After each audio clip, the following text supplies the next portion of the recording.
There's so many ways for you to show up online, profit, and make an impact with your business. That's what the Heart-Centered Business Success Show is all about.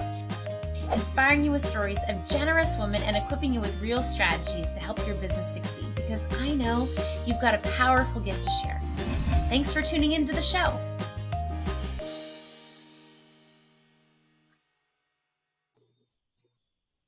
Thank you, Emma Weise, for being here today. Emma is a brand experience creator and a good friend of mine, and I'm so excited to talk with her and introduce you to her. And why don't you just kick us off by letting us know a little bit about you and your business? Thanks, Anna. It's so awesome to interact with you again. I'm so excited to be chatting to you, and never mind getting to know everybody else as well. So I think this is going to be fun. I am a brand experience creator. So what I do is, I love the way my husband explains what I do. I don't just create brands or whip up logos. The way he explained it is, he says, I delve into the heart of a person and then I bring that alive in their brand, and we create a whole experience around it that attracts your ideal client. So I guess that's what I do in a 30-second intro. Yes. And from working with you personally, I can say, yeah, that's true. And I love that that's the word your husband used, because it's it makes it really clear and relatable really quickly. Yeah. Oh, no, it does. It really sums it up nicely for me. That's amazing. So, okay, so let's hop right to it. Why don't you kick us off by letting us know how, and I don't even know if I know all of this, but kick us back to the very beginning of your business and tell us about how you connected with your very first client. Okay. So for me, my very beginning was a little bit later on, in that I'd already started a business and I was focused on one area of what I knew before in corporate. And I thought I'd start a business that way. And then I decided to make a complete pivot and do what I loved. But because I made the massive transformation, I didn't have a portfolio and I didn't have a body of work to show potential clients. So I was right at the beginning, and I had to start building it up from scratch. So what had happened is that I had met a friend at a networking event, and she served a similar client to what I did. So she was in the web design space. And in chatting to her and getting to know her, she said to me, she has a client that needs a brand, but doesn't have budget for brands. So now I was needing to build up my portfolio. So it made complete sense to set myself up and start building something. And it was a great learning curve. And I was saying to Anna, I'm not too sure how much I'm going to delve into, but I'm going to delve into with you guys and share some of the insights behind that. Because what I learned from that process is that you need to be very selective. If you're going to do a swap, or you're going to offer your services for free or something along those lines, I want to encourage you to be super strategic about how you go about doing it. So what happened with me in that case was the brand I was creating for that person, that person wasn't my ideal client. And what I realized is that more of that brand was going to attract more of that kind of person. So interesting. Hey. So what you need to do is really think about who it is, the kind of person you want to attract, and start working with those people. Because you're going to attract more of the same, essentially. So, that was a major aha for me, is people often say, customer profiles and customer avatars can bog you down, or they're a bit silly. And Anna, you and I have spoken about getting focused on customers. And whilst you don't have to be specific and super clear about it, and don't let it hold you back from creating a business, you do need to know who you want to attract. You want to start thinking about the kind of person you want to bring into your life and bring into your business and bring into your world. So like Anna, from your side, if you had to swap out a freebie with somebody, if that person was not the kind of person that you would want to work with, you'd be stuck with them for a period of time, interacting with this person that wasn't your ideal client, and it would end up being a frustration. And that's on the coaching side. For me, on the creative side, I would be attracting more of the kinds of clients I didn't want, essentially. I love that. Like, because I do think that swaps and free work, scholarship work can be powerful at the start of your business, but I love that you brought up the point, like be intentional about it, right? Like, so let's talk a little bit about the way that you do that. Like, how do you make sure, like for me, how I did that is I had like an application. So the people that I did free calls with at the start of my business, I had them apply for it. So they filled out a long form so that I made sure, even though they weren't giving me money, they were invested, right? Like they were really invested in the process. And then I was able to select someone for that scholarship, right? Which like, I don't know, even like the word scholarship shows that like you're winning something that is a paid thing, right? Yes. But what are some of the ways that you helped, like in the process, make sure that you're picking the right people for free or swap work? So okay, there are like 5 different things I'm thinking about. So I'm trying to figure out how to explain each thing. But the first thing I'm thinking about is, how do you pick the perfect person you might not? Yeah. And that's okay. Yeah. That's part of the learning process. Yes. So you're going to potentially pick the wrong person and learn that you actually don't like that kind of client. You prefer this kind of client more. So good, Emma. So know that up front.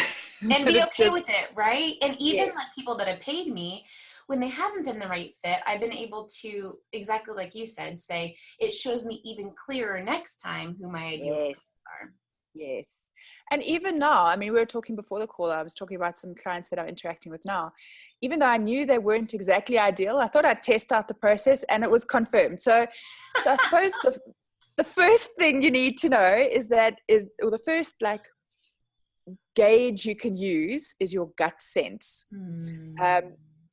Your heart and your gut, that combination, it tells you, your intuition, it tells you that this person is going to be right or wrong. Yes. Know that. So that's the first thing. Okay. But before they even get into working with you, you've got an application form that you work through. I think for me, it's like knowing the non-negotiables.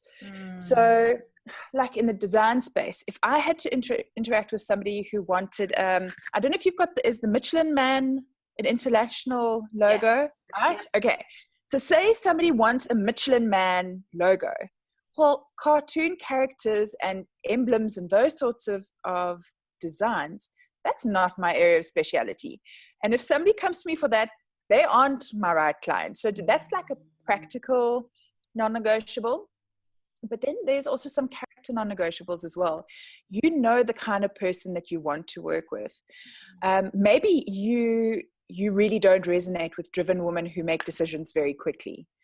Or actually you want a driven woman who makes decisions quickly. So those are like some character traits that you'll know, I really work well with that kind of person, or I really don't work well with that kind of person. And that you kind of know inherently, right? So yes, so true. Like I love that you distinguish those two things. Like, yes, the actual practical, like nuts and bolts of what we offer being a good fit, but also our core values. And like, I can give an example too. Like, I feel like in my business, like I realized that something that like a big distinguisher of what makes someone a good fit for me or not as a client is being willing to accept the fact that I mentor and coach, right? So like I mentor in that I'm strategizing and I'm like, hey, try this thing, or hey, don't do that, right? But also I coach in that I really help people make their own decisions. And that can be hard for some people. Like some people, like it takes an amount of self-confidence to be able to say, I'm the CEO of my business. And ultimately, hey, Anna, I hear your advice, but don't like that, right? Like, that's what I want. Like, I want to be able to coach someone into their own decisions. And people have to be willing to do that, right? And so, but I've found that out only by working with some people that are like, aren't in the spot of wanting to be coached at all, right? And so those people probably aren't a good fit to me, because that would be frustrating for them. They're like, what? So now I'm able up front to remind people, hey, I mentor, but I also coach, right? So I'm not like, I'm really ultimately empowering you to operate without me, right? That way I'm in your life for 6 months, but when I disappear, you're even stronger in your decision-making and your CEO-ness, right? But so that's something I definitely learned the hard way. And another non-negotiable for you would be the fact that, if somebody wants that magic pill that's going to get them 6 figures in 6 days, that's not your focus. Your focus is heart-centered success. Yes. And if they want to get heart-centered success, then you're a good fit. But if they want the magic pill, they need to move to the other person who's selling that. Yes. Right? Yes. Totally. So those are some of the things that you know about yourself, and you know about what the person you're working with, that help you make those sorts of decisions. Then the practicalities of it. Mm-hmm. So there were the three stages that I was thinking about. The practicalities of really doing work for free. Often when you do work for free, people don't value it as much. And so they may not be as committed as you are to the process, because you're committed to it because you know you're very intentional about the end result you want to achieve. For them, you know, it was a freebie. I took it up sometimes, right? So for me, what was important is anytime I embarked on that kind of experience, it was a case of having a conversation with the person saying, treat this as though you've paid for it, because this is the value of it. You know, this is what it would have, this is the investment it would have been. And, you know, and that's what I've done anytime I've gotten something for free, is I've treated it as though that money came out of my account. And how, I mean, you might have some tips, Anna, in terms of how do you communicate that in a way that people really take it on as like, oh, sure, but I better actually, you know, I must value and appreciate this. I'm not too sure.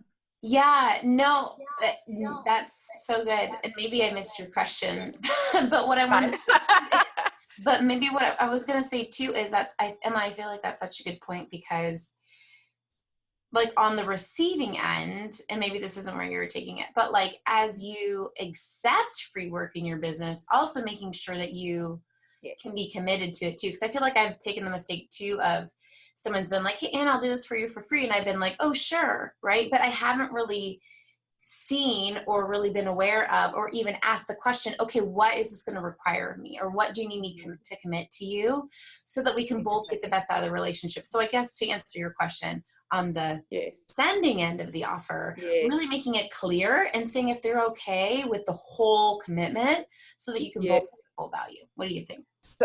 Exactly. So it's about setting expectations up front, and having that crucial conversation around, so, you know, this is what my process is. This is what it's going to look like. This is, and you know, something mine was as simple as, you know, this is what you can expect during the process, and this is what the investment would be. Treat it as though you were spending the money, because then you're going to ask the questions. You're not going to settle. Yeah. So good. I love expectations. And in my group programs, I actually spell that out, right? I put, this is what I'm committing to you. This is what I ask of you, right? So that it can be really clear up front, like what you can and can't expect of me and what I want from you in this relationship. And that's what I love about what you do, is you are very clear up front around what you can expect. So that's why I asked the question. Yeah, so that was up front, was set, you know, building up the portfolio and getting that big bedded down. I was going to say, I'm trying to say pegged and bedded in the same word, and that just begged didn't sound right. I don't think what's the second word you just used? Begged instead of pegged or bedded. Oh, so I was like, I've never down. heard that word. I thought it was, you know, sometimes you say words and I'm like, I've never heard of that. I thought that was another one. Yes, sometimes I do make them up. This one ended up being an English one. So funny. Okay, so so that was up front. I learned great lessons along the way in that process. But now things are different. So now I've built up a portfolio. I started working with clients that I wanted to work with. And now the process is more word of mouth. So people either see your branding, and they'll ask you who did it, and then you'll send them my way. And that's how it's built now. Although I can't expect, you know, that being the only way that I get business. But so word of mouth. And I feel like it's beautiful. It is super common. And I feel like you know, in the olden days, like that is so much how people did it. But now that we're online, I feel like a lot of my clients get a bulk of their clients through referrals and through doing a good job with their current Yes. clients. So talk to us about that. If someone does have a referral based business, like what are the like top 2 things you would tell them if they're like, oh my gosh, are you serious? Like, yes, that is me. And what if I actually leaned into that? Like, what does it look like to lean in and use referrals strategically? Good question, Anna. That's coming with a lot of thought. So I think that, you know, it's about nurturing the relationships, probably would be, if I had to sum it up into one sentence, it's about looking after the people who are referring you. It's about staying connected and chatting regularly and seeing how they're doing and following up, I guess. That's what builds a consistent relationship. I mean, there's some areas of my business where I'm good at doing that, where it's easier. And there's some areas where I'm not so good at doing that. And, you know, just saying it out loud here makes me think, oh, I've got a couple of people I should be following up with. So, so whether your business is all referrals or not, building relationships, that's the crux of building a strong business and a sustainable business. And Emma, I feel like you do that, like as heart centered women, we kind of do that naturally. And so even though you're like, oh shoot, I need, like you're probably killing it already, right? Like that's why your business is doing well, because I feel like you naturally, and it's the type of, like, I don't know about you, but a lot of my business friendships, they're not people that I have to PM every day, right? They're like the friends in real life where it's like, you won't talk for like 3 months, but then once you connect again, like you're like, oh, hey, like, if you build relationships the right way, you don't have to like be crazy in maintaining them, right? Yeah, absolutely. And what's critical is to make sure that you end up, what was I going to say? Oh, coming back to the delivering a really good job. So part of building a relationship is that they trust you, and they trust you because you deliver good work. Oh my gosh. So, which is such good news for heart-centered people, because we do good work, right? Like we feel nervous about marketing our good work, but we do, like, our actual work is quality, right? If you're listening to this interview, you're probably like, yeah, like the work that I do in my business actually is really good. And so beautiful. Oh my gosh, Emma, thank you. These are so many nuggets. I'm even like taking notes. But as we wrap this part up, like, tell us, like, it totally is related to this, right? So as you think about all this and how you built your business, like, what would you say is your biggest #heart-centered problem? And how have you overcome that? Or how are you in the process of overcoming it? Yes. I think pricing and money is always something that tends to pull at our heart-centered strings. Always. And for me, mine's been interesting in that I have it, I feel, you know, like, let me own it. I feel like I have it doubly worse than you guys because in South Africa, I'm earning good money for what I do. But internationally, I'm quite, like, I'm not cheap, but I'm very reasonable. Like, there are people out there, like some of my peers that I've been interacting with this last year, they're charging easily between 50 and 100,000 for a brand. I'm nowhere near that. And I'm comfortable with where I'm at financially, like in terms of where I'm positioning myself. So going into my new band and my new price point, I often have the internal struggle of, you know, like, do I deserve this, considering like what I'm getting here now is fine. When, you know, I also don't want to be positioned as cheap because I know I offer a good service. So it's that's probably my biggest heart-centered struggle. And how have you reconciled that? You know, what helped was, and it's probably easier for me, and I'm not sure if it's as easy for you, but it was benchmarking myself against what the others are doing, and knowing that the service that I'm offering is at their level, but I'm just charging a different rate. And that helped me, like I'm totally comfortable with having bumped up my price to the new level. And I know that it's totally fine.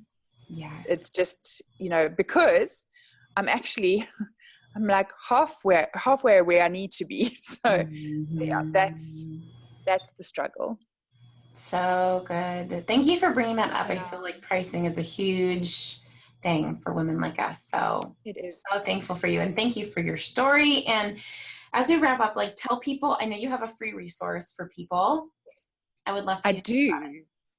And it was inspired through working with you. So it's only awesome to be able to share it with your peeps. So good. I love Um, this resource. This is I so know. good. Oh, my super simple and sexy income generating tactics. And I'll tell you why we ended up Just the coming up with name. that. Like, we can just I know, stop at right? the name. Like, the I name is know. epic, right? You've got to download this thing. Like, you just have to. Okay, Absolutely. tell us about it.